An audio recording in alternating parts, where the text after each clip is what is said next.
how to connect GoDaddy domain to WordPress. So hello guys and welcome back to today's video.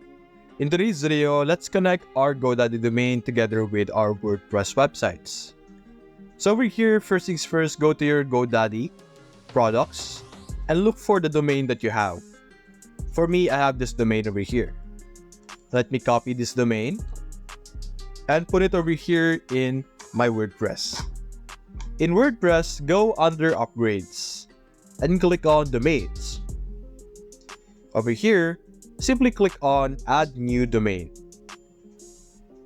Search for the domain or put in the domain that you have in GoDaddy, and you will be able to see here it is already registered. Click Do you own it? And as you can see, you can transfer it into your WordPress website by simply clicking on Select over here. Or you could also connect it, as you can see here. We could connect it and there will be a checkout for this one, as you can see. So that's basically it guys. If you enjoyed this video, consider leaving a like and subscribe. Thanks for watching.